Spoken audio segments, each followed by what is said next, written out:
कल्पना कीजिए दो लोगों की। दोनों ने एक ही कॉलेज से पढ़ाई की है। दोनों की डिग्री बिल्कुल एक जैसी है।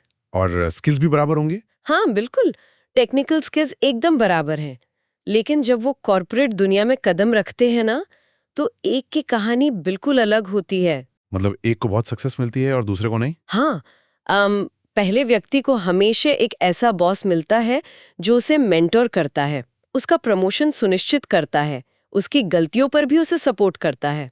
और दूसरे वाले का क्या? दूसरे व्यक्ति का सामना हमेशा एक टॉक्सिक वर्कप्लेस से होता है। उसका बॉस हमेशा उसकी गलतियां निकालता है, काम का क्रेडिट खुद ले लेता है। ये तो बहुत ही आम बात है कॉर्पोरेट में। लोग इसे अक्सर किस्मत का खेल या ऑफिस पॉलिटिक्स कह देते हैं। सही कहा। या फिर कहते हैं कि खराब नेटवर्किंग है। हर किसी को यही लगता है कि बॉस कैसा मिलेगा, ये तो पूरी तरह से एक लॉटरी है। बिल्कुल। लेकिन आज की इस विस्तृत चर्चा में हम जो स्रोत लेकर आए हैं, वो इस पूरे नजरिए को ही पलट कर रख देता है। हाँ, आज का विषय सच में बहुत ही गहरा है। बिल्कुल। आज हम एस.एन. पांडे जी द्वारा लिखे गए ज्योतिषीय नोट्स, पितृकारक ग्रह का जीवन पर प्रभाव, इसका एक बहुत ही गहन विश्लेषण करने जा रहे हैं। और ये कोई साधारण विषय नहीं है। एकदम नहीं। हमारा मिशन आज ये समझना है कि कैसे आसमान में बैठा कोई एक खास ग्रह किसी इंसान के पिता, उसके ऑफिस के बॉस और यहाँ तक कि उसकी पैतृक संपत्ति को भी। हाँ, इन सबको एक साथ एक ही धागे से कंट्रोल कर रहा है। ये कोई आम राशिफल नहीं है, बल्कि ये इंसान के जीवन में सत्ता या अथॉरिटी के साथ होने वाले बर्ताव का एक पूरा ब्लूप्रिंट है। बिल्कुल सही कहा आपने। और देखिए, ये विषय जितना प्राचीन लगता है ना, कॉर्पोरेट दुनिया और मॉडर्न लाइफ साइकोलॉजी में ये उतना ही ज्यादा प्रासंगिक भी है। अच्छा, वो कैसे? हाँ, अक्सर जब ज्योतिष की बात आती है हम्म, तो लोग उसे सिर्फ भविष्य जानने का एक रहस्यमयी टूल मान देते हैं। हाँ, मैंने भी ये नोटिस किया। ये नोट्स हमें बताते हैं कि ये असल में मानवीय मनोविज्ञान, हमारे व्यवहार के जो पैटर्न होते हैं और जीवन में अथॉरिटी के साथ हमारे टकराव या तालमेल को समझने का एक बहुत ही एक वैज्ञानिक तरीका है। हाँ, एक वैज्ञानिक और कस्टमाइज्ड तरीका है। आज की इस चर्चा में हम यही डिकोड करेंगे कि कैसे सिर्फ एक पितृकारक ग्रह ये तय कर देता है कि कोई व्यक्ति लीडर बनेगा या फिर जीवन भर संघर्ष करेगा। तो चलिए सबसे पहले इस पितृकारक शब्द के रहस्य को ही सुलझाते हैं, क्योंकि नोट्स पढ़ते समय मुझे एक बात में बहुत कंफ्यूज किया था। कौन सी बात? स्रोत में दो बिल्कुल अलग-अलग प्रणालियों का जिक्र है, एक पाराशर व्यवस्था और दूसरी जैमिनी ज्योतिष प्रणाली। हाँ, ये थोड़ा तकनीकी लग सकता है शुरुआत में। वही तो। अब जिन्हें इस विषय की गहराई नहीं पता, उनके लिए ये बहुत कंफ्यूजिंग है। पाराशर व्यवस्था में तो बहुत सीधे तौर पे कह दिया गया है कि सूर्य ही नैसर्गिक या डिफॉल्ट पितृकारक है। बिल्कुल। सूर्य यानी ऊर्जा, राजा, सत्ता। हाँ, ये लॉजिक तो समझ में आता है। लेकिन फिर स्रोत बताता है कि जेमिनी प्रणाली में इसका एक बिल्कुल अलग ही गणित काम करता है। और यहीं पर ये विषय सबसे ज्यादा दिलचस्प हो जाता है। इसे ऐसे समझिए कि पाराशर प्रणाली ज्योतिष की डिफॉल्ट सेटिंग है। Default setting. हाँ, ये एक जनरल रूल है कि सूर्य सत्ता का प्रतीक है, इसलिए वो पिता का कारक है। ये नियम सबके लिए समान है। ओके। लेकिन जेमिनी प्रणाली एक बहुत ही एडवांस्ड और कस्टमाइज्ड एल्गोरिदम की तरह काम करती है। इसमें कोई एक फिक्स्ड ग्रह, पिता या बॉस का कारक नहीं होता। तो फिर ये तय कैसे होता है? जेमिनी प्रणाली में ये देखा जाता है कि जन्म के समय किस ग्रह की डिग्री यानी अंश कितने हैं। अच्छा, जिस ग्रह की डिग्री घटते क्रम में 5वें नंबर पर आती है, यानी जो 5वां सबसे अधिक डिग्री वाला ग्रह होता है, बिल्कुल, वही उस व्यक्ति का पितृकारक, या अंग्रेजी में कहें तो PIK बन जाता है। एक मिनट, ये डिग्री वाला कॉन्सेप्ट थोड़ा और गहराई से समझते हैं। यानी अगर किसी कुंडली में मंगल 28 डिग्री पर है, शुक्र 25 डिग्री पर है और इसी तरह नीचे आते हुए 5वें नंबर पर बुध 15 डिग्री के साथ बैठा है, तो उस इंसान के लिए सूर्य नहीं बल्कि बुध पितृकारक हो जाएगा। एकदम सही पकड़ा आपने। और ये कोई छोटी बात नहीं है। ये जीवन की दिशा तय करने वाला 5वां सबसे महत्वपूर्ण ग्रह बन जाता है। ओह वाओ, पराशर में तो वन साइज फिट्स ऑल वाला अप्रोच है, लेकिन जेमिनी का ये सिस्टम हर इंसान को एक बिल्कुल यूनिक परिणाम देता है। यानी सबके लिए अलग-अलग। हाँ, किसी के लिए अनुशासन का प्रतीक शनि पितृकारक हो सकता है, तो किसी के लिए रचनात्मकता का प्रतीक शुक्र। इसका सीधा मतलब यह है कि सत्ता, पिता और बॉस के साथ हर व्यक्ति का अनुभव उसके अपने उस खास ग्रह के स्वभाव के अनुसार तय होगा। ये तो बिल्कुल किसी बड़ी कंपनी के उस हिडन एल्गोरिथम या बोर्डरूम की तरह हो गया। वो कैसे? मतलब जहां सतह पर यानी कागजों पर तो सीईओ सब कुछ चलाता हुआ दिख रहा है, जो कि पराशर का सूर्य है। हाँ बिल्कुल, लेकिन असल में उस कंपनी का पांचवां सबसे पावरफुल व्यक्ति पर्दे के पीछे बैठकर आपके प्रमोशन, आपके इंक्रीमेंट और आपके घर की शांति को कंट्रोल कर रहा है। हाँ, ये तो बहुत ही शानदार बात है। ये एनालॉजी बहुत सटीक है आपकी। वो पर्दे के पीछे बैठा पांचवा व्यक्ति ही असल में आपके जीवन में अथॉरिटी का रूप तय कर रहा है। अब जब ये साफ हो गया है कि ये हिडन एल्गोरिथम काम कैसे करता है, तो इसके दायरे पर बात करते हैं। स्रोत बहुत स्पष्ट रूप से इस एक ग्रह के प्रभाव को 4 मुख्य स्तंभों में बांटता है। बिल्कुल, 4 बहुत ही महत्वपूर्ण स्तंभ। पहला है पिता, मतलब पिता का स्वास्थ्य, उनका सुख और उनके साथ व्यक्ति के वैचारिक संबंध। दूसरा है कार्यक्षेत्र, जहां हम मॉस या मेंटर की बात करते हैं, सही? जहां हम बॉस, मेंटर और उच्च अधिकारियों के साथ तालमेल देखते हैं। तीसरा स्तंभ है संपत्ति, यानी पैतृक जड़ें, विरासत में मिला धन और पारिवारिक संस्कार। और चौथा है सरकार, यानी सिस्टम, कानून और शासन से मिलने वाले लाभ या पेनल्टी। हाँ। अब यहाँ मुझे थोड़ा रुकना होगा, क्योंकि मेरे दिमाग में एक बहुत बड़ा तार्किक सवाल उठ रहा है इस नोट्स को लेकर। बताइए, क्या सवाल है? ये सुनने में थोड़ा अजीब लगता है, लेकिन घर में बैठे पिता और किसी मल्टीनेशनल कॉर्पोरेट ऑफिस में बैठे मैनेजर के बीच आपस में क्या कनेक्शन हो सकता है? ये सवाल कई लोगों के मन में आता है। मतलब इन दोनों को एक ही ग्रह क्यों कंट्रोल कर रहा है? एक तरफ पारिवारिक भावनाएं हैं और दूसरी तरफ प्रोफेशनल टारगेट। ये दोनों एक ही बॉक्स में कैसे फिट हो सकते हैं? ये सवाल बहुत लाजमी है, लेकिन अगर हम इसे साइकोलॉजी और मानव विकास के नजरिए से देखें तो इसके पीछे एक बहुत ही गहरा मैकेनिज्म काम कर रहा है। अच्छा, वो क्या है? देखिए, किसी भी इंसान के जीवन में सबसे पहला अथॉरिटी फिगर या नियम बनाने वाला कौन होता है? जाहिर है पिता। बिल्कुल।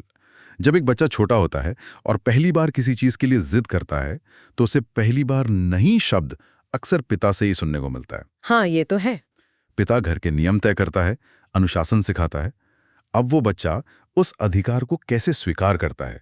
क्या वो पिता के नियमों से बगावत करता है या डरता है या फिर उनका सम्मान करता है? ओहो, तो आप कह रहे हैं कि बचपन का वो अनुभव एक टेम्पलेट बन जाता है। बिल्कुल, वही अनुभव उस बच्चे की साइकोलॉजी में हमेशा के लिए फीड हो जाता है। बचपन में अथॉरिटी के साथ डील करने का जो सॉफ्टवेयर दिमाग में इंस्टॉल होता है ना, वही जीवन भर चलता है। एकदम सही। आगे चलकर जब वो बच्चा बड़ा होता है और नौकरी करने जाता है तो उसका बॉस भी उसके लिए एक अथॉरिटी फिगर ही होता है। और सरकार भी? सरकार और पुलिस भी समाज के लिए अथॉरिटी हैं। इसीलिए जो मनोविज्ञान हमारा पिता के साथ होता है, अनजाने में वही पैटर्न बॉस या सरकार के साथ हमारे व्यवहार में भी झलकता है। मतलब अगर घर में पिता के साथ लगातार टकराव रहा है तो बहुत अधिक संभावना है कि वो व्यक्ति ऑफिस में भी हर नियम या बॉस के हर निर्देश में कमियां निकालेगा। इसीलिए जैमिनी ज्योतिष इन सभी सत्ताधारी चेहरों को एक ही पितृ कारक ग्रह के अधीन रखता है। ये कनेक्शन तो सच में बहुत ही पावरफुल है। मतलब अथॉरिटी के प्रति हमारा पूरा का पूरा रवैया एक ही जड़ से पैदा हो रहा है। बिल्कुल। अब ये समझना जरूरी है कि ये ग्रह इन चारों क्षेत्रों पर अपना असर डालता कैसे है। स्रोत में इसके मजबूत और कमजोर होने के जो उदाहरण दिए गए हैं वो काफी दिलचस्प है। हाँ, स्रोत ने इसे बहुत अच्छे से समझाया है। मान लीजिए किसी का ये हिडन एल्गोरिदम बहुत मजबूत स्थिति में है। स्रोत के अनुसार अगर मंगल पितृकारक है और वो मकर राशि में है, जिसे उसकी उच्च स्थिति कहते हैं, या अपनी ही मेष या वृश्चिक राशि में है, तो परिणाम बहुत ही शानदार होते हैं। एकदम राजयोग की तरह। हाँ, ऐसे व्यक्ति के पिता काफी प्रभावशाली और अनुशासित होते हैं। उस व्यक्ति को पैतृक संपत्ति का पूरा सुख मिलता है, ऑफिस में बॉस का अंधा सपोर्ट मिलता है और सरकारी कामों में भी आसानी होती है। बिल्कुल, बिना किसी रिश्वत या सिफारिश के फाइलें पास हो जाती हैं। ये तो बिल्कुल ऐसा हो गया जैसे किसी मैराथन में दौड़ते वक्त आपके पास टेल विंड हो। Tail wind? हाँ, मतलब पीछे से हवा का एक ऐसा जोरदार धक्का जो आपको बिना ज्यादा मेहनत किए फिनिश लाइन की तरफ धकेल रहा हो। ये टेल विंड वाली बात एकदम सटीक है।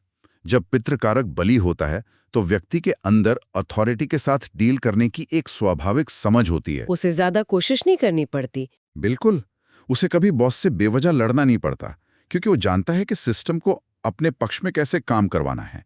लेकिन इसके ठीक उलट हाँ, स्रोत एक पीड़ित या कमजोर पितृकारक की जो तस्वीर पेश करता है वो काफी डराने वाली है। हाँ, वो हिस्सा थोड़ा चिंताजनक है। जहाँ स्रोत बताता है कि अगर ये ग्रह नीच राशि में हो या राहु केतु जैसे क्रूर ग्रहों के साथ फंस जाए तो क्या होता है। जी, जब ये ग्रह कमजोर या पीड़ित होता है ना, तो परिणाम बिल्कुल विपरीत हो जाते हैं। मतलब सब कुछ उल्टा। हाँ, तब पिता के स्वास्थ्य में लगातार दिक्कतें आ सकती हैं। पिता और संतान के बीच विचारों का भारी टकराव होता है। और कॉर्पोरेट दुनिया में इसका क्या असर होता है? कॉर्पोरेट दुनिया में इसे आप ऐसे देख सकते हैं कि व्यक्ति कितनी भी मेहनत कर ले, बॉस कभी खुश नहीं होता।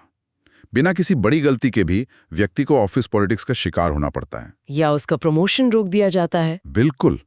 और पैतृक संपत्ति को लेकर भाइयों में या कोर्ट कचहरी में लंबी कानूनी लड़ाई भी चल सकती है। ये तो उसी मैराथन में हेडविंड यानी सामने से आने वाली तेज आंधी का सामना करने जैसा है। बहुत सही तुलना की आपने। जहां आपको एक कदम आगे बढ़ाने के लिए 10 गुना ज्यादा ताकत लगानी पड़ रही है और फिर भी आप पीछे धकेले जा रहे हैं।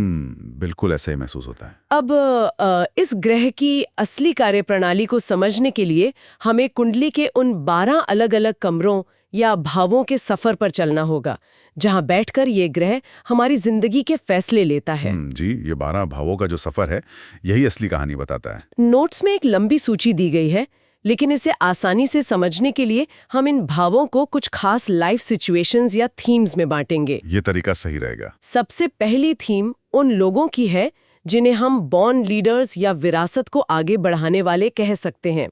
इसमें प्रत्यक्ष प्रभाव वाले भाव आते हैं, जैसे पहला, दूसरा, चौथा और 10वां भाव। सही कहा। अगर ये पितृकारक ग्रह उस जगह बैठा है जहां से इंसान का पूरा व्यक्तित्व और शरीर तय होता है, जिसे पहला भाव कहते हैं, तो पिता का उस व्यक्ति के विचारों पर एक बहुत ही गहरा, कभी न मिटने वाला प्रभाव होता है। वाओ! सबसे रोचक बात यह है कि ऐसा व्यक्ति खुद भी धीरे धीरे स्वभाव से बॉस या किसी अधिकारी जैसा बर्ताव करने लगता है। उसकी चाल ढाल में एक अथॉरिटी आ जाती है, यानी वो खुद ही एक चलता फिरता बॉस बन जाता है। बिल्कुल।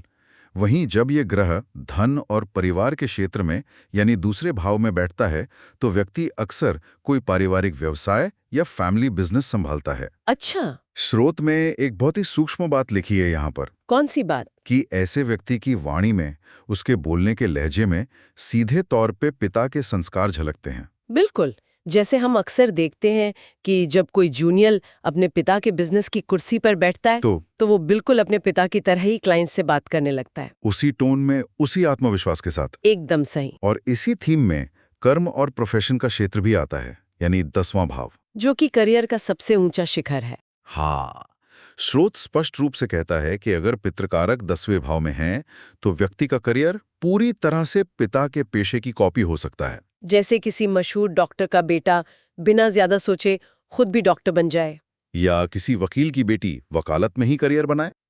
ऐसे लोगों को कार्य क्षेत्र में अपने सीनियर्स का ऐसा शानदार सपोर्ट मिलता है कि लोग अक्सर कहते हैं, इस पर तो बॉस हमेशा मेहरबान रहता है। लेकिन वो मेहरबानी असल में उस मजबूत पितृकारक का ही परिणाम है ना, जो करियर के भाव में बैठा है। बिल्कुल। ये दिखाता है कि पिता या बॉस ही व्यक्ति के करियर के रथ के सारथी बने हुए हैं। लेकिन जाहिर है हर किसी का सफर इतना आसान नहीं होता, इसलिए हमारी दूसरी थीम है संघर्ष और कूटनीति की। ये उन लोगों की कहानी है जिन्हें जीवन में कुछ भी आसानी से नहीं मिलता। हाँ, जो हमेशा फाइटर मोड में रहते हैं। अगर ये ग्रह मेहनत और प्रयासों के क्षेत्र में यानी तीसरे भाव में चला जाए, तो इसका सीधा मतलब है कि पिता ने खुद बहुत संघर्ष किया होगा। और उसी का असर है कि उस व्यक्ति को भी अपने ऑफिस में बॉस का एक छोटा सा अप्रूवल पाने के लिए अपनी कम्युनिकेशन स्किल्स की पूरी परीक्षा देनी पड़ती है। मतलब 10 ईमेल्स लिखने पड़ते हैं तब जाके बात बनती है। बिल्कुल, हर छोटी चीज के लिए एक्स्ट्रा एफर्ट। लेकिन एक्सपर्ट, मुझे यहाँ उस टॉक्सिक वर्कप्लेस वाले पहलू पर बात करनी है। नोट्स में छठे भाव को रोग, ऋण और विवादों का भाव बताया गया है। छठा भाव थोड़ा मुश्किल होता है। अगर किसी का हिडन एल्गोरिदम यहीं फंस जाए, तो ऑफिस में हर रोज एक नई राजनीति देखने को मिलती है, बॉस के साथ हमेशा अनबन रहती है। अब यहाँ मेरा एक सवाल है, पूछिए। अगर कोई व्यक्ति लगातार ऐसी कॉर्पोरेट पॉलिटिक्स झेल रहा है, अपने ही पिता की संपत्ति के लिए वकीलों के चक्कर काट रहा है, तो क्या ये लगातार चलने वाला संघर्ष उसे समय के साथ बहुत अधिक कूटनीतिक या डिप्लोमेटिक नहीं बना देता? ये एक बहुत ही दिलचस्प पॉइंट है। क्या ये एक तरह का ट्रेनिंग ग्राउंड नहीं है उसके लिए? हराने की क्षमता का भी भाव है। अच्छा। हाँ, जब कोई इंसान लगातार अथॉरिटी के साथ टकराव झेलता है, जब उसे हर रोज एक नए ईगो वाले बॉस से डील करना पड़ता है, तो वो धीरे धीरे ये सीख जाता है कि विवादों को कैसे मैनेज करना है। वो नेगोशिएशन का मास्टर बन जाता है। बिल्कुल, उसे पता चल जाता है कि किस वक्त चुप रहना है और किस वक्त अपनी बात रखनी है। शुरुआत में जो एक शाप या परेशानी लगती है, वही ट्रेनिंग आगे चलकर उस इंसान को एक बहुत बड़ा क्राइसिस मैनेजर बना सकती है। कूटनीति हमेशा संघर्ष की आग में ही तपकर बाहर आती है। यानी वो हेडविंड आपको मजबूत बना रही है। ये सच में एक बहुत ही सकारात्मक नजरिया है चीजों को देखने का। बिल्कुल है। अब हम अपनी तीसरी थीम की तरफ मुड़ते हैं, जो है साझेदारी और नेटवर्किंग की। ये समझना दिलचस्प है कि पिता या बॉस का कारक ग्रह हमारी पर्सनल लाइफ या दोस्ती में क्या कर रहा है। ये बहुत ही अनोखा एंगल है श्रुत का। स्रोत में ये विवाह और साझेदारी के क्षेत्र यानी 7वें भाव को लेकर एक बहुत ही अद्भुत मनोवैज्ञानिक बात लिखी है। अगर पितृकारक यहाँ है तो व्यक्ति के जीवन साथी का स्वभाव काफी हद तक उसके पिता के समान हो सकता है। और इसके पीछे का मैकेनिज्म बहुत स्पष्ट है। वो कैसे? देखिए, इंसान का दिमाग अक्सर उसी माहौल की तरफ आकर्षित होता है जिसे उसने बचपन से देखा और जिया होता है। अच्छा, मतलब एक फेमिलियरिटी होती है। हाँ, अगर पिता बहुत अनुशासित रहे हैं तो व्यक्ति अनजाने में ही ऐसा पार्टनर चुनता है जो उसके जीवन में वही अनुशासन ला सके। वाह, ये तो प्योर साइकोलॉजी है। बिल्कुल। इसके अलावा व्यापार में पिता के दोस्तों के साथ साझेदारी अक्सर ऐसे लोगों को बहुत लाभ देती है। और अगर हम नेटवर्किंग की बात करें, जिसे हम 11वां भाव कहते हैं, तो ये सीधे तौर पर लाभ और इच्छा पूर्ति का क्षेत्र है। हाँ, ये वो स्थिति है जहाँ व्यक्ति का अपना सोशल नेटवर्क कम, बल्कि उसके पिता या उसके बॉस का सोशल नेटवर्क ज्यादा काम आता है। सही कहा। स्रोत कहता है कि बड़े भाई या बॉस के रसूख का सीधा फायदा व्यक्ति को मिलता है। इसे कॉर्पोरेट भाषा में हम मेंटरशिप या किसी ताकतवर व्यक्ति के कोटेल पे सवारी करना कह सकते हैं। बिल्कुल, ऐसे व्यक्ति का करियर किसी अकेले की मेहनत का नतीजा नहीं होता, बल्कि वो उस पूरे नेटवर्क का बाय प्रोडक्ट होता है। हाँ, जो उसके पिता या मेंटर्स ने सालों में बनाया है। अब आते हैं हमारी आखिरी और सबसे रहस्यमयी थीम पर, ब्लाइंड स्पॉट्स, अध्यात्म और दूरी। ये उन भागों की बात है जो सीधे नजर नहीं आते, जैसे कि 8वां और 12वां भाव। हाँ, जैसे 8वां भाव जिसे आयु और रहस्य का भाव कहा जाता है। नोट्स में लिखा है कि यहाँ पितृकारक के होने से पिता के करियर में अचानक बदलाव आ सकते हैं। पैतृक संपत्ति मिलने में ऐसी बाधाएं आ सकती हैं जो पहले कभी दिखी नहीं, या फिर अचानक से कोई ऐसी छुपी हुई संपत्ति मिल सकती है जिसके बारे में किसी को पता ही ना हो। ये अचानक होने वाला फैक्टर काम कैसे करता है? 8वां भाव दरअसल एक ब्लाइंड स्पॉट की तरह है। ये उन चीजों का क्षेत्र है जो सतह के नीचे गहराई में छिपी हैं, जो हमें दिखाई नहीं देती। बिल्कुल। इसलिए जब अथॉरिटी या पिता का कारक ग्रह इस अंधेरे या छिपे हुए क्षेत्र में बांटता है तो जीवन में अथॉरिटी से जुड़े सरप्राइज मिलते हैं। मतलब ऑफिस में सब कुछ ठीक चल रहा होगा और अचानक एक दिन बॉस बदल जाएगा या पूरी कंपनी की पॉलिसी रातों रात बदल जाएगी। ये अनिश्चितता इस भाव का मूल स्वभाव है। ये तो बहुत डरावना लग रहा है। लेकिन इसका एक दूसरा पहलू भी है। यही ब्लाइंड स्पॉट व्यक्ति को जीवन के गहरे रहस्यों जैसे रिसर्च, मनोविज्ञान या ज्योतिष की तरफ भी खींचता है। अच्छा, और अगर ये दूरी या खर्च के क्षेत्र में चला जाए, जिसे 12वां भाव कहते हैं, तब ये भौतिक दूरी का कारण बनता है। पिता नौकरी के सिलसिले में जन्म स्थान से बहुत दूर या विदेश में रह सकते हैं। अक्सर ऐसे लोगों के पिता या बॉस उनके रोजमर्रा के जीवन में शारीरिक रूप से उपस्थित नहीं होते। कई बार पिता के स्वास्थ्य पर धन खर्च होता है। लेकिन स्रोत यहाँ एक फायदे की भी बात करता है ना? हाँ, एक बहुत बड़ा फायदा यह है कि अगर ये ग्रह शुभ स्थिति में है तो पिता या मेंटर बहुत आध्यात्मिक विचारों वाले होते हैं, जो व्यक्ति को भौतिक दुनिया से ऊपर उठकर सोचना सिखाते हैं। इस पूरी यात्रा से एक बात तो बिल्कुल शीशे की तरह साफ हो जाती है कि ये एक अकेला ग्रह 12 अलग अलग कमरों में बैठकर हमारी जिंदगी की 12 अलग अलग स्क्रिप्ट लिख रहा है। और यहीं से वो सबसे महत्वपूर्ण सवाल पैदा होता है जिसका जवाब हमें खोजना चाहिए। कौन सा सवाल? जब हम इन सभी 12 भावों, उनके संघर्षों और उनके लाभों को देखते हैं, तो क्या हम अपनी हर समस्या का दोष सिर्फ आसमान में बैठे उस हिडन एल्गोरिदम को दे सकते हैं? ये सोचने वाली बात है। मान लीजिए किसी का पितृकारक 6ठे भाव में है और वो रोज ऑफिस पॉलिटिक्स का रोना रो रहा है, तो क्या ये ज्ञान उसे सिर्फ एक बहाना दे रहा है? या फिर ये उसे एक मिरर दिखा रहा है। बिल्कुल, कि देखो तुम्हारी कमजोरी यहाँ है, तुम्हें अपनी कूटनीति पर काम करने की जरूरत है। तो आखिर इस सब का मतलब क्या है? अगर हम आज के इस पूरे गहन विश्लेषण के सभी धागों को एक साथ पिलोएं, तो ये निष्कर्ष निकलता है कि पितृ कारक कोई डराने वाली ज्योतिषीय गणना नहीं है। बिल्कुल नहीं। ये असल में हमारे ही अवचेतन मन का एक आईना है। ये दिखाता है कि हम अपने जीवन में सत्ता, नियम और अपनी पारिवारिक जड़ों के साथ कैसा व्यवहार करते हैं। सही बात है। चाहे वो तीसरे भाव में बॉस का अप्रूवल पाने के लिए 10 ईमेल लिखने का संघर्ष हो, 11वें भाव में पिता के रुतबे का फायदा उठाना हो, या 10वें भाव में आंख बंद करके पिता के ही पेशे को अपना लेना हो। हाँ, सब कुछ एक ही मनोविज्ञान से जुड़ा है। जो अधिकार और अनुशासन हमने बचपन में अपने घर की चारदीवारी में सीखा है, वही हम दुनिया के सामने अपने ऑफिस में प्रदर्शित कर रहे हैं। बिल्कुल सही। ये जानकारी हमें अपने ही व्यवहार के पैटर्न को पहचानने की ताकत देती है। अगर कोई व्यक्ति ये पहले से जान ले कि उसका पितृकारक संघर्ष के भाव में है, तो वो बेवजह फ्रस्ट्रेट होने के बजाय पहले से खुद को मानसिक रूप से तैयार कर सकता है। वो समझ जाएगा कि ये उसकी जर्नी का हिस्सा है। हाँ, वो जान जाएगा कि उसे अपने करियर में कम्युनिकेशन और नेगोशिएशन पर बाकी लोगों से ज्यादा मेहनत करनी होगी। ये इस ज्ञान का असली और व्यवहारिक उपयोग है। ये सच में बहुत एम्पावरिंग नजरिया है। अब इस विस्तृत चर्चा को समेटते हुए मैं एक ऐसा विचार छोड़ना चाहती हूँ जो शायद इस पूरी थ्योरी को एक नए ही मुकाम पर ले जाए। बताइए। आज हमने ये समझा कि ये पितृकारक ग्रह एक कारण है और हमारे पिता या बॉस के साथ हमारे संबंध उसका असर है। जी। ये ग्रह पहले से तय कर रहा है कि हम अथॉरिटी के साथ कैसे डील करेंगे।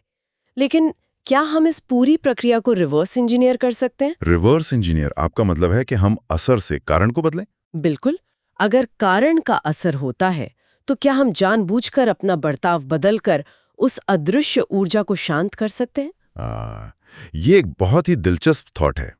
मान लीजिए, अगर हम अपने कार्य क्षेत्र में सचेत होकर अपने बॉस के प्रति अपनी सोच बदल लें, हर बात में कमियां निकालने के बजाय अपने काम के प्रति अपना अनुशासन और सम्मान बढ़ा लें, तो क्या हम उस कमजोर पितृकारक ग्रह के नकारात्मक प्रभावों को कम कर सकते हैं? क्या ऑफिस में एक बेहतर प्रोफेशनल बनने से हमारी पैतृक जड़ों, घर की शांति या अंततः हमारे भाग्य में सुधार आ सकता है? यार, ये एक ऐसा विचार है जिस पर बहुत गहराई से चिंतन किया जाना चाहिए। है ना? क्योंकि अगर सत्ता और अधिकार का मनोविज्ञान घर और ऑफिस दोनों जगह एक ही है, तो उस मनोविज्ञान को सुधारने की शुरुआत कहीं से भी की जा सकती है। ये वाकई एक बहुत ही गहरा, दार्शनिक और विचार करने योग्य प्रश्न है। ये हमें बताता है कि हम सिर्फ ग्रहों के हाथ की कठपुतली नहीं है, बल्कि हमारे कर्म उस ऊर्जा को दिशा दे सकते हैं। बिल्कुल। तो जीवन और करियर में कुछ नया सीखने की इच्छा रखने वालों के लिए आज के इस गहन विश्लेषण में बस इतना ही। इस रिवर्स इंजीनियरिंग वाले सवाल के साथ हम आज की ये चर्चा यहीं रोकते हैं। सोचने और अपने खुद के व्यवहार को परखने के लिए आज सच में बहुत कुछ मिला है। हाँ, देखते हैं कि अगली बार जब किसी को ऑफिस में बॉस की कोई बात बुरी लगती है या कोई नई पॉलिसी परेशान करती है, तो उसका पूरा ध्यान सिर्फ अपने रिज्यूमे को अपडेट करने पर जाता है या फिर वो एक पल रुककर अपने अंदर बैठे उस हिडन एल्गोरिदम को समझने की कोशिश करता है। बिल्कुल सही।